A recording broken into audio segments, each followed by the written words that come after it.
जी बच्चों, आज हम लोग बात करेंगे 6 क्लास की कंप्यूटर साइंस की बुक के चैप्टर नंबर 4 पे। हमारा टारगेट, हमारा ऑब्जेक्टिव आप लोगों के आने वाले कंप्यूटर साइंस के पेपर की एक तैयारी है, क्विक रिवीजन है। ये पेपर चूँकि बिल्कुल करीब है, इसलिए इस टॉपिक के, इस चैप्टर के जो इम्पॉर्टेंट क्वेश्चंस हैं, जो इम्पॉर्टेंट टॉपिक्स हैं, हम उनको रिवाइज करेंगे। और मुझे उम्मीद है कि इस रिवीजन के बाद आप लोग कंप्यूटर साइंस के पेपर में बेहतर परफॉर्म कर पाएंगे। तो बच्चों, इस चैप्टर का जो मेन ऑब्जेक्टिव है वो है आपको कंप्यूटर्स के कुछ पार्ट्स के बारे में बताना। और कंप्यूटर का जो अहम तरीन पार्ट है, आप समझ सकते हैं, वो सीपीयू है। सबसे पहले हम इस पे बात करेंगे। सबसे इम्पॉर्टेंट क्वेश्चन इस चैप्टर का सीपीयू है, सीपीयू के कंपोनेंट्स हैं। इस पे एमसीक्यूज़ में पूछा जा सकता है आपसे। लाइक ये क्वेश्चन हो सकता है, what does CPU stand for. इससे रिलेटेड कोई एमसीक्यू बन सकता है। आपसे शॉर्ट क्वेश्चन पूछा जा सकता है, सीपीयू क्या होता है, इसका स्ट्रक्चर क्या है, इसका फंक्शन क्या है, इसके डिफरेंट कंपोनेंट्स क्या हैं। इसके अलावा सीपीयू के कंपोनेंट्स में से किसी कंपोनेंट के बारे में पूछा जा सकता है, like what does ALU stand for, what is control unit, what is memory unit. तो इस लिहाज से सीपीयू जो है वो मेरे ख्याल में इस चैप्टर का सबसे इम्पॉर्टेंट टॉपिक है, एग्ज़ाम पॉइंट ऑफ व्यू से भी और वैसे भी कंप्यूटर को समझने के लिए भी ये टॉपिक बहुत इम्पॉर्टेंट है। इसके बाद जो इम्पॉर्टेंट टॉपिक है वो है कंप्यूटर की मेमोरी के बारे में। मेमोरी कंप्यूटर की कितनी टाइप्स की होती है, उनकी सब टाइप्स क्या हैं और वो कैसे काम करती हैं।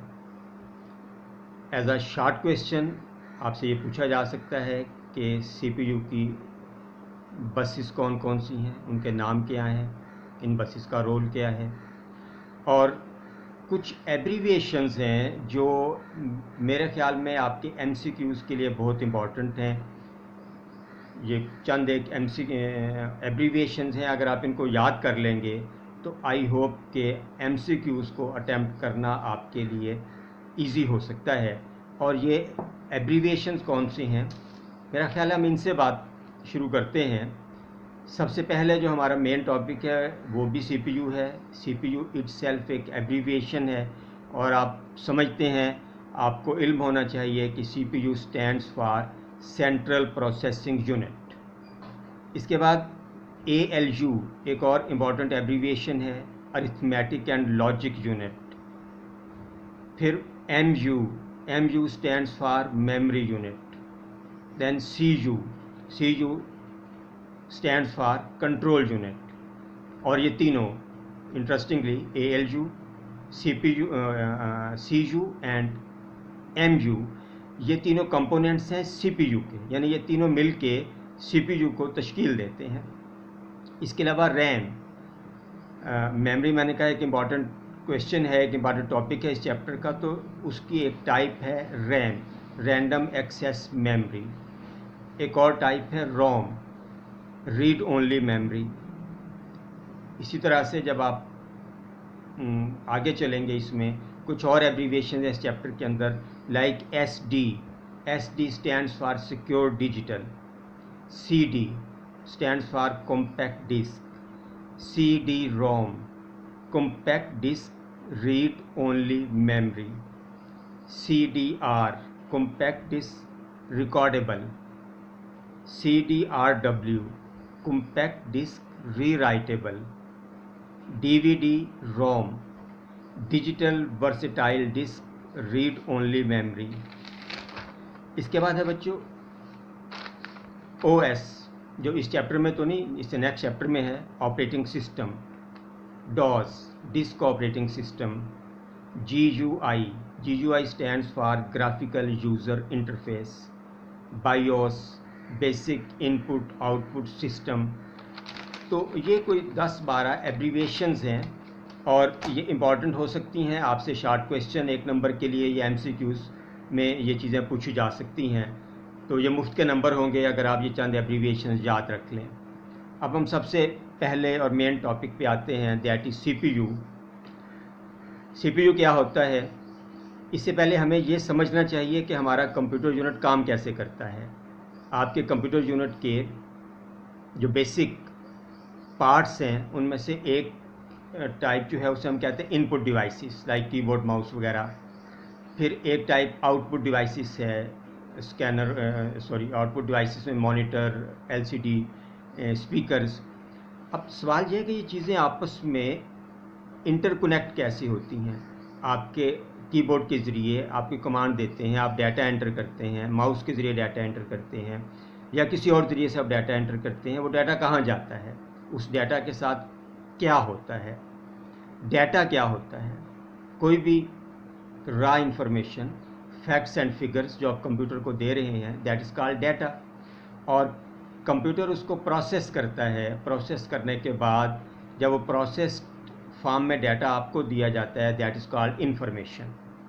अब डाटा में टेक्स्ट भी शामिल है, डाटा में पिक्चर्स भी शामिल होंगी, डाटा में अगर साउंड की शक्ल में, ऑडियो वीडियो की शक्ल में जो चीज़ें हम कंप्यूटर को दे रहे हैं वो भी डाटा हैं। इसी तरह से जो हमें इंफॉर्मेशन कंप्यूटर से मिलेगी वो भी डिफरेंट फॉर्म्स में हो सकती है। आपके पेपर्स हो रहे हैं, आपके पेपर्स चेक होते हैं, उनके आपके जो मार्क्स हैं हर पेपर के, वो कंप्यूटर में फीड किए जाते हैं। ये डाटा है जो कंप्यूटर को फीड किया जा रहा है। उसके बाद कंप्यूटर पहले से सेट फार्मूलाज के मुताबिक पहली टर्म और दूसरी टर्म के मार्क्स को इकट्ठा करता है, आपकी परसेंटेज निकालता है, और ये डिसाइड होता है कि किसी पर्टिकुलर सब्जेक्ट के अंदर आपके टोटल मार्क्स, फाइनल मार्क्स क्या बने, आपकी परसेंटेज क्या बनी, आप पास हैं या आप पास नहीं हैं, तो ओवरऑल आपका रिज़ल्ट क्या बना, आपकी क्लास में पोजीशन क्या हुई। ये सब इन्फॉर्मेशन है, और कंप्यूटर ये उस डाटा पे काम करके आपको ये इन्फॉर्मेशन देता है जो हम इसे प्रोवाइड करते हैं आपके मुख्तलिफ पेपर्स के हासिल करदा नंबरों की सूरत में। तो डाटा जब आप कंप्यूटर को प्रोवाइड करेंगे वो इनपुट डिवाइसेस के ज़रिए होगा। उस डाटा को प्रोसेस करने का काम CPU का है, और जब प्रोसेस हो जाएगा उसके बाद आपको डिस्प्ले करवाया जाएगा मॉनिटर के ऊपर या और किसी ऐसी डिवाइस के ऊपर, या आउटपुट डिवाइसेस में आ जाती हैं। तो जब CPU प्रोसेस करेगा कंप्यूटर आपके डाटा को, तो हम ये कह सकते हैं कि ये CPU का मेन काम है डाटा को प्रोसेस करना, डाटा को एनालाइज करना। और ये काम CPU के जिस हिस्से में होता है उसका नाम है ALU, arithmetic and logic unit. Arithmetic and logic unit जो है ये आपके डाटा के ऊपर मुख्तलिफ़ किस्म के ऑपरेशंस, मुख्तलिफ़ किस्म के काम करता है। डाटा को ऐड करना है, कहीं नंबर्स को सब्ट्रैक्ट करना है, कहीं मल्टीप्लाई करना है, कहीं डिवाइड करना है, कहीं डाटा को एनालाइज करना है। तो ये सब काम जो हैं ये ALU करेगा, अरिथमेटिक भी और लॉजिक से रिलेटेड काम जो है वो भी। और उसके बाद आपको जो इन्फॉर्मेशन है वो प्रोवाइड की जाएगी। अब ये सारा काम करने के लिए ज़रूरत होगी आपके CPU को, आपके अरिथमेटिक एंड लॉजिक यूनिट को एक असिस्टेंट की, और वो असिस्टेंट जो है वो है मेमोरी की शक्ल में अवेलेबल आपके कंप्यूटर को। जिस तरह जब आप मैथ्स का पेपर करते हैं तो आपको एक रफ शीट की ज़रूरत पड़ती है, इसी तरह से आपको यहाँ ज़रूरत है रैम की। रैम टाइप है मेमोरी की, और वो असिस्ट करती है। डाटा आप जब फीड करते हैं तो वो रैम पे आ रहा है, उसके बाद वो कंप्यूटर में ट्रांसफ़र हो रहा है। इसी तरह से कंप्यूटर ने मुख्तलिफ़ जो आपने एप्लीकेशंस ओपन कर रखी हैं अपनी हार्ड डिस्क से, अपने कंप्यूटर से, वो भी रैम के ऊपर आ रही हैं। रैम प्राइमरी मेमोरी है आपके कंप्यूटर की। तो मेमोरी यूनिट की जब हम बात करेंगे CPU में, तो इसका मतलब ये होगा कि हमारे CPU की मेमोरी को हम दो हिस्सों में तकसीम कर रहे हैं। एक हिस्सा है रैम, रैंडम एक्सेस मेमोरी। इसको रैंडम एक्सेस मेमोरी में दो तीन बातें अब आपको ज़हन में रखनी है। कि ये उस वक्त तक इसके ऊपर मौजूद डाटा आपके लिए अवेलेबल है जब तक आपका कंप्यूटर ऑन है। अगर आप कंप्यूटर ऑफ कर देते हैं या एक्सीडेंटली कंप्यूटर शट डाउन हो जाता है तो रैम के ऊपर जो डाटा मौजूद था वो ज़ाया हो सकता है। इसलिए हम इसको कहते हैं ये वोलेटाइल मेमोरी है। इसके ऊपर जो डाटा मौजूद है वो परमानेंट नहीं है। और इसकी एक आप समझ लीजिए मेमोरी की एक टाइप है that is called ROM, read only memory. Read only memory जो है वो ऐसी मेमोरी है जिसमें डाटा परमानेंटली स्टोर है, और रोम जो है वो आपके कंप्यूटर को बूट करवाने में और कंप्यूटर के जो डिफरेंट ऑपरेशंस हैं उन्हें ऑर्गेनाइज करवाने में, उन्हें एग्जीक्यूट करवाने में अपना रोल प्ले करती है।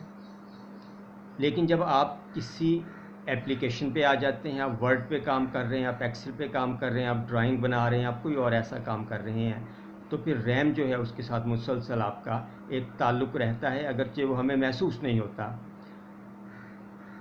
तो अभी आगे चल के हम रैम और रोम को कंपेयर भी करेंगे, वो भी एक इम्पॉर्टेंट क्वेश्चन है। इसके बाद CPU है, कंट्रोल यूनिट है, CPU का एक इम्पॉर्टेंट कंपोनेंट। जिस तरह हमारे दिमाग में, हमारे जिस्म में दिमाग है, ब्रेन है हमारा, ब्रेन का एक इम्पॉर्टेंट काम यह है कि वो जिस्म के बाकी अज़ा को कोऑर्डिनेट करता है, साथ लेके चलता है। इसी तरह से CPU जो है, कंप्यूटर सिस्टम जो है, उसे कंट्रोल करने के लिए एक डिपार्टमेंट है, एक हिस्सा है, एक कंपोनेंट है that is called control unit. Control unit CPU के मुख्तलिफ हिस्सों को, ALU को, मेमोरी यूनिट को साथ लेके चल रहा होता है। तो अगर आपसे ये पूछा जाए कि CPU पे नोट लिखें, तो बच्चों आपने CPU पे नोट लिखते हुए CPU को पहले तो डिफ़ाइन करना है, ब्रेन ऑफ द कंप्यूटर कह लीजिए, it stands for central processing unit. उसके बाद आप इसके कंपोनेंट्स बताइए, कंपोनेंट्स का काम बताइए, और इसके साथ ये जो डायग्राम आप देख रहे हैं, आप ये डायग्राम बना लीजिए। ये वाली डायग्राम, ब्लॉक डायग्राम आसान है, इसको लेबल कर दें। एरोज़ की डायरेक्शन का ख्याल रखें कि डाटा किस तरफ फ्लो कर रहा है, इनपुट डिवाइस से डाटा किधर आ रहा है, उसके बाद उस डाटा के साथ जो है क्या हो रहा है, उस डाटा की डायरेक्शन क्या है। तो आप आसानी से इस क्वेश्चन को अटेम्प्ट कर सकते हैं। ये है CPU का तारुफ। ये एक और डायग्राम अभी आपके सामने है, ये भी ब्लॉक डायग्राम है CPU की। इसमें भी CPU के वही 3 parts, control unit, arithmetic and logic unit और ALU दिखाए गए हैं। तो जो डायग्राम भी आप इनमें से बनाना चाहें, आप उस डायग्राम की प्रैक्टिस कर लीजिए। जो पहले डायग्राम थी वो ज़्यादा मैच करती है आपकी बुक के साथ। आई होप कि उसे ड्रा और प्रैक्टिस करने में आप ज़्यादा आसानी महसूस करेंगे। इसके बाद बच्चों नेक्स्ट जो इम्पॉर्टेंट टॉपिक है वो है मेन मेमोरी, जिसको हम प्राइमरी मेमोरी भी कहते हैं। प्राइमरी मेमोरी हम इसको इसलिए कह रहे हैं कि ये कंप्यूटर मेमोरी का वो हिस्सा है जो हमारे माइक्रो प्रोसेसर के साथ, जो हमारे CPU के साथ कदम से कदम मिला के चल रहा होता है। ये हाई स्पीड है। इसके मुकाबले पे जो सेकेंडरी स्टोरेज है हमारी, वो इतनी हाई स्पीड नहीं है। इसलिए हमें ज़रूरत महसूस होती है कि हम, चूँकि प्रोसेसर की स्पीड बहुत ज़्यादा होती है, उसके साथ चलने वाली मेमोरी इतनी हाई स्पीड होनी चाहिए कि हमारे जो मुख्तलिफ काम हैं वो डिले का शिकार ना हो। जब इस पॉइंट को आप बेहतर समझ सकेंगे जब हम सेकेंडरी मेमोरी को डिस्कस करते हैं। तो प्राइमरी मेमोरी जो है उसे हम 2 हिस्सों में डिवाइड कर सकते हैं। एक है रैम, रैंडम एक्सेस मेमोरी, और दूसरी है रोम, रीड ओनली मेमोरी। अगर एग्ज़ाम में क्वेश्चन आ जाए मेन मेमोरी के बारे में, प्राइमरी स्टोरेज के बारे में, प्राइमरी मेमोरी के बारे में, तो आपको इन दोनों टाइप्स को डिस्कस करना है। इसकी कुछ सब टाइप्स भी होती हैं, वो भी अभी हम पढ़ लेंगे, उनके नाम हम देख लेंगे। अगर आप हर टाइप के आगे उसकी सब टाइप्स भी लिख देते हैं तो ये ज़्यादा बेहतर हो जाएगा, आपका क्वेश्चन ज़्यादा मार्क्स आपको दे सकता है अगर आप इस तरह से जवाब लिखेंगे तो।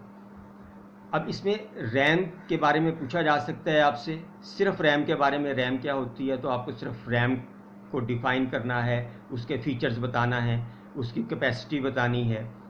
और अगर रोम के बारे में पूछा जाए तो इसी तरह से आप सिर्फ रोम के बारे में बात करेंगे। अगर कंपैरिजन पूछ लिया जाए तो फिर आप इन दोनों के बारे में बात करेंगे। अभी जो आप तस्वीर देख रहे हैं अपनी स्क्रीन के ऊपर, इस तस्वीर में आपको मुख्तलिफ पार्ट्स दिखाए जा रहे हैं मेमोरी के। लाइक ये जो पार्ट है जिसमें मैंने अभी पॉइंट किया, ये रैम है, रैंडम एक्सेस मेमोरी, ये भी रैम है, ये प्राइमरी मेमोरी है। इसी तरह से अभी हमने सेकेंडरी मेमोरी, सेकेंडरी स्टोरेज को डिस्कस करना है। ये देखिए, ये हार्ड डिस्क है, हार्ड ड्राइव है, इसके बारे में हम बात करेंगे।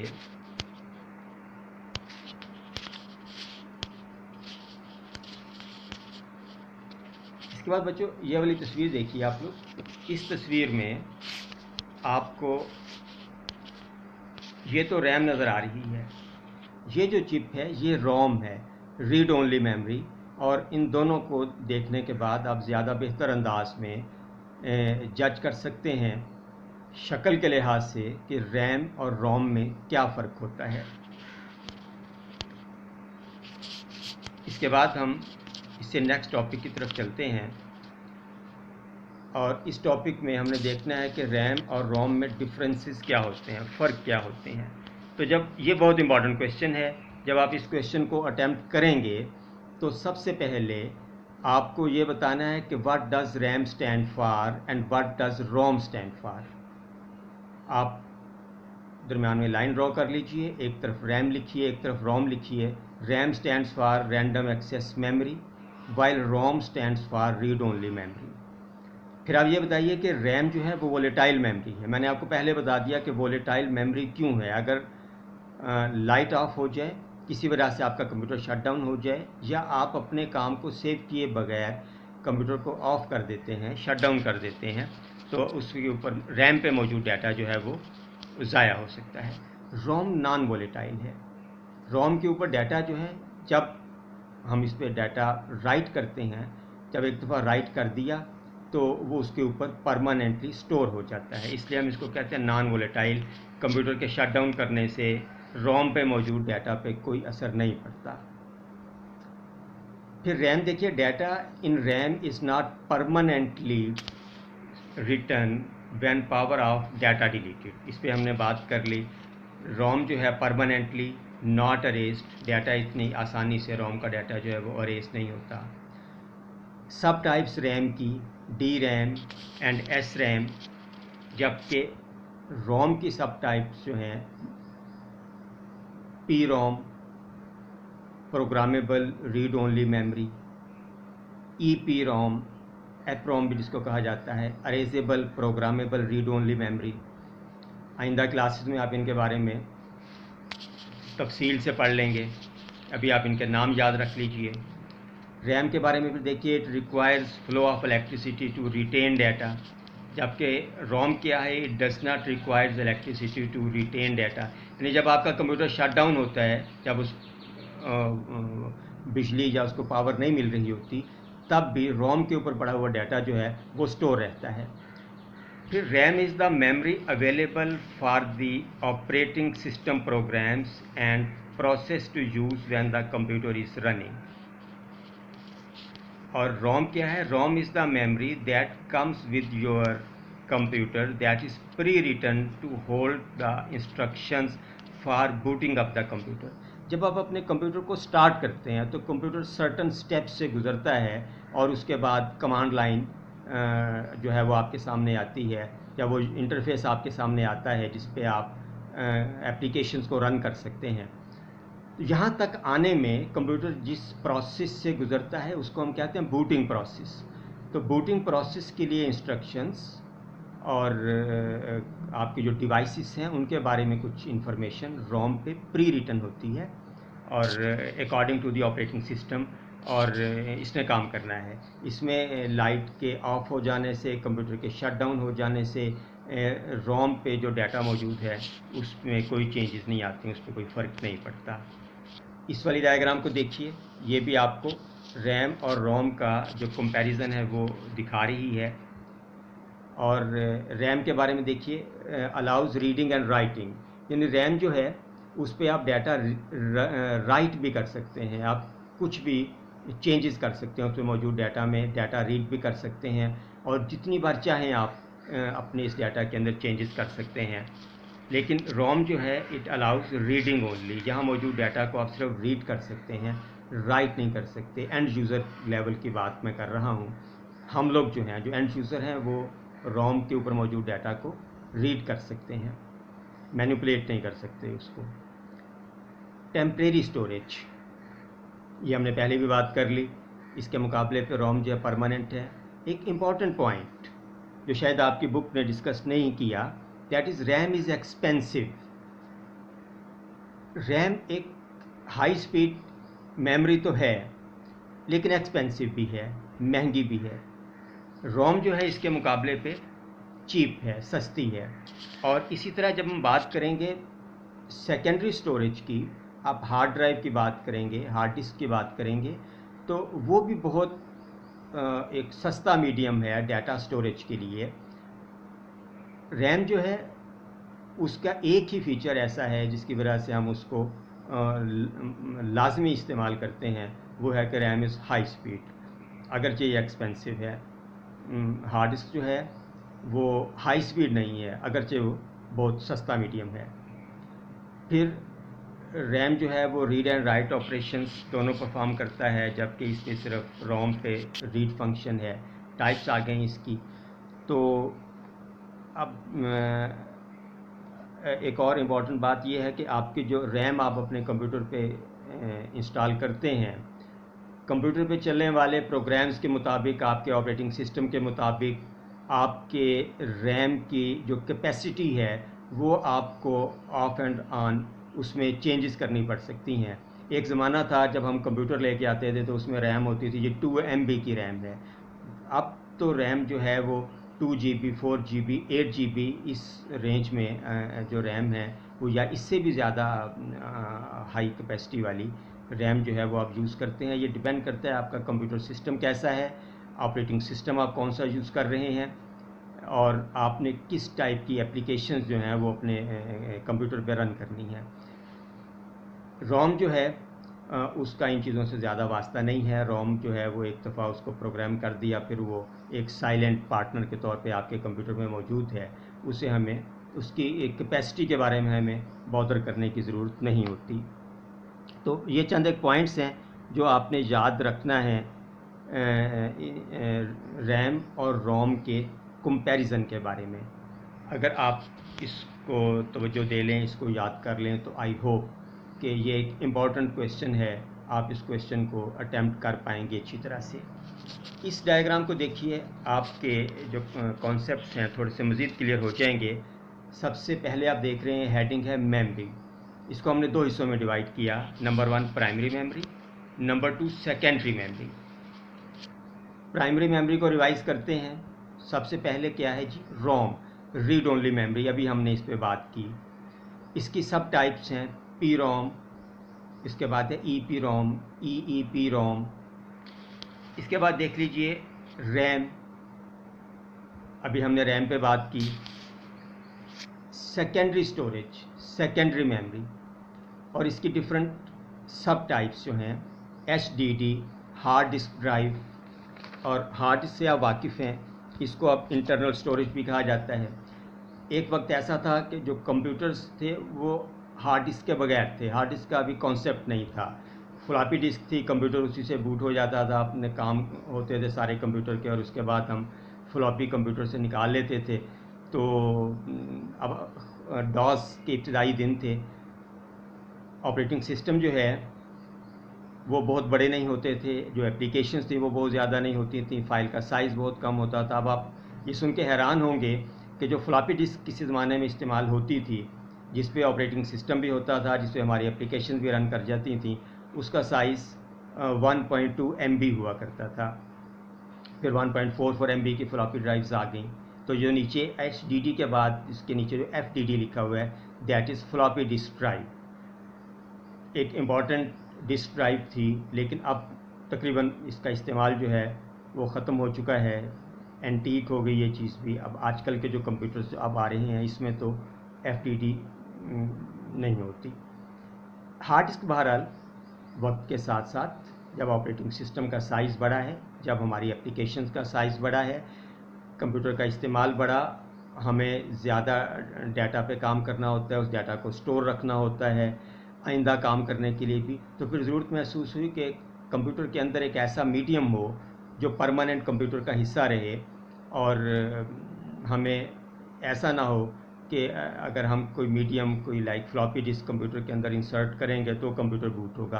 तो फिर हार्ड डिस्क जो है वो इन फैशन आ गई, और hard disk HD hard disk है और HDD हार्ड डिस्क ड्राइव है।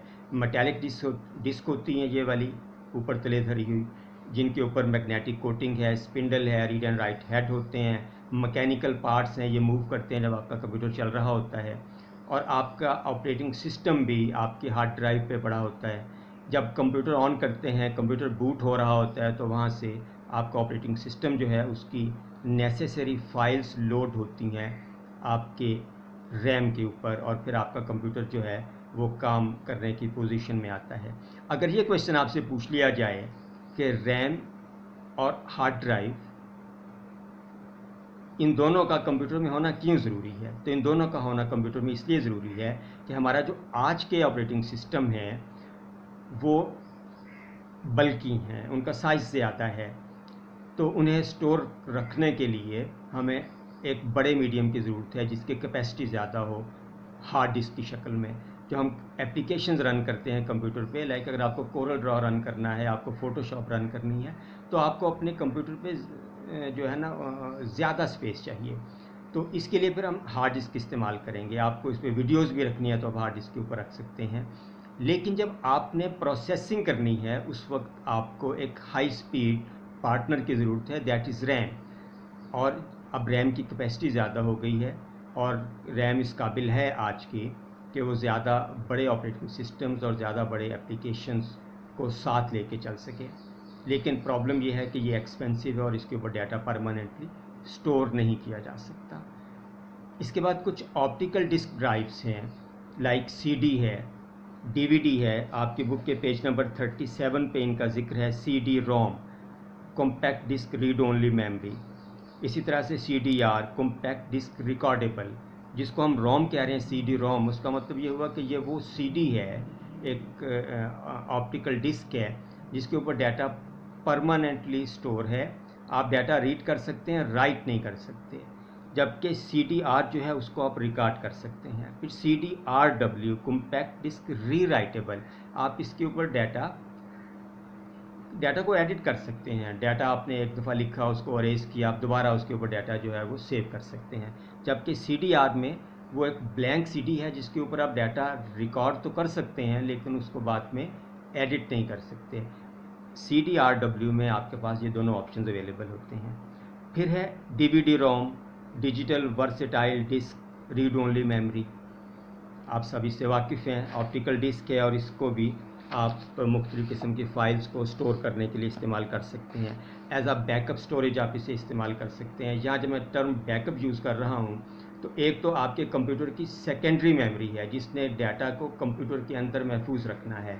इसके अलावा बच्चों ज़रूरत होती है इस बात की भी कि अगर कभी, चूँकि हमारी हार्ड डिस्क भी एक मैकेनिकल डिवाइस है, ये भी ख़राब हो सकती है, ख़राब हो जाती है, तो ऐसी सूरत में इस पे पड़ा हुआ डाटा जो है उसका क्या बनेगा। तो उस डाटा को फिर फर्दर बैकअप किया जाता है ताकि अगर कभी हमारा ये मीडियम ख़राब हो जाए तो हमारे पास बैकअप में वो डाटा, वो फाइल्स मौजूद रहें और हम उनको रिट्रीव कर सकें। तो इसके लिए हम CD को, DVD को इस्तेमाल कर सकते हैं अगर हमारा डाटा बहुत ज़्यादा नहीं है साइज़ में। इसी तरह अब देखिए SD कार्ड यूज़ हो रहा है, सिक्योर डिजिटल कार्ड, आप सब वाकिफ़ हैं इससे। और ये क्वेश्चन पूछा जा सकता है कि हम इसको सॉलिड स्टेट स्टोरेज डिवाइस क्यों कहते हैं। इसमें कोई ऐसा पार्ट नहीं है जो मूव कर रहा है। फ्लॉपी ड्राइव मैकेनिकल डिवाइस है, पार्ट्स मूव करते हैं, एचडीडी भी इसी तरह ये, लेकिन इसके साथ ऐसे कोई इशू नहीं है। फिर यूएसबी जिसको हम आम ज़ुबान में कह देते हैं, फ्लैश कार्ड कह देते हैं, फ्लैश कह देते हैं, पेन ड्राइव कह देते हैं। तो यूएसबी मेमोरी स्टिक और पेन ड्राइव ये भी बैकअप स्टोरेज के तौर पे इस्तेमाल की जा सकती हैं, और आप इनके इस्तेमाल से बहुत ज़्यादा आगाह भी हैं। मुख्तलिफ़ डाटा किस्म की पिक्चर्स और डाटा और आपके असाइनमेंट्स वगैरह आप इनके ऊपर सेव करके एक से दूसरी जगह कैरी कर सकते हैं। फिर स्मार्ट कार्ड है, इसको इस्तेमाल किया जा सकता है बैकअप स्टोरेज के तौर पे, सेकेंडरी स्टोरेज। और इसके बाद आप ऑनलाइन भी अपनी फ़ाइल्स को स्टोर कर सकते हैं, सेव कर सकते हैं। उसे हम कहते हैं क्लाउड बेस्ड इंटरनेट स्टोरेज, जिस तरह गूगल ड्राइव है। तो अगर आपसे एग्ज़ाम में क्वेश्चन पूछा जाए कंप्यूटर मेमोरी के बारे में, तो बच्चों आपको मेमोरी को इंट्रोड्यूस करवा के प्राइमरी मेमोरी को भी इंट्रोड्यूस करवाना है, उसकी टाइप्स बतानी है, उसकी सब टाइप्स बतानी है, यानी रैम और रोम की बात कर रहा हूँ मैं। फिर आपने सेकेंडरी मेमोरी पे आ जाना है, और जब आप सेकेंडरी मेमोरी पे आएंगे तो फिर ये आपके जो हार्ड डिस्क ड्राइव है, ऑप्टिकल डिवाइसेस हैं, इसके बाद एसडी कार्ड है, यूएसबी फ्लैश कार्ड वगैरह हैं, स्मार्ट कार्ड है, इनको आपने बताना है ये क्या है, एटलीस्ट इनके नाम ज़रूर लिखिए। उसके बाद फिर गूगल ड्राइव यानी इंटरनेट बेस्ड जो है जो हमारी स्टोरेज ऑप्शंस हैं उनको आपने डिस्कस करना है, तो आपका ये क्वेश्चन जो है कंप्लीट होगा। तो अब अगर मैं इस सारी बातों को सम अप करूं, तो मोस्ट इम्पॉर्टेंट टॉपिक्स आपके पेपर के पॉइंट ऑफ व्यू से, आप सीपीयू को तैयार कीजिए, आप मेमोरी को तैयार कीजिए, रैम और रोम का जो कंपैरिजन है उस पर फोकस कीजिए, और इसके बाद मैंने कुछ एब्रीविएशन बताई थी वो लिख लीजिए, उनको प्रिपेयर कर लीजिए। और एक छोटा सा एक टॉपिक है बसेस। अब ये वो बसेस नहीं हैं जो हम आम ज़ुबान में जो लफ्ज़ इस्तेमाल करते हैं, टेक्निकल टर्म है।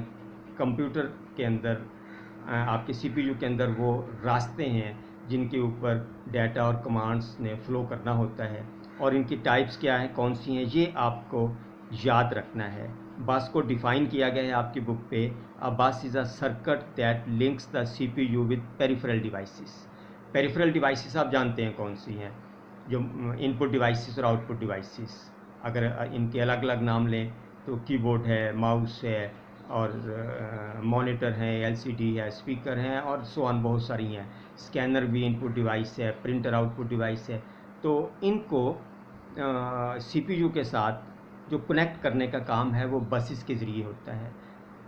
आपको बसेस के नाम ज़रूर याद रखना है।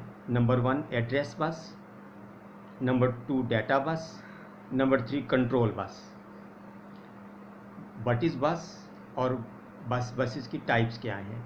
अगर ये आप ये काम कर लेंगे तो आई होप कि आने वाला जो पेपर है 6th क्लास का कंप्यूटर साइंस का सेकंड टर्म का, उसमें आप पेपर का एक माकूल हिस्सा बहुत आसानी से अटैम्प्ट कर पाएंगे। खुदा ताला आपके लिए आसानियाँ पैदा करें, आपका पेपर बहुत अच्छा हो, बल्कि आपके सभी पेपर्स बहुत अच्छे हों। नेक्स्ट वीडियो में हम किसी और चैप्टर को कवर करने की कोशिश करेंगे, क्योंकि मुझे कुछ बच्चों ने ये कहा था कि आप कुछ हमारे लिए भी कुछ जो है ना कोई चीज़ अपलोड करें। तो बच्चों ये आपके लिए मैंने कोशिश है एक, मुझे उम्मीद है कि आप लोग इससे इस्तेफ़ादा भी करेंगे और एग्ज़ाम में ये चीज़ आपके काम भी आएगी। शुक्रिया।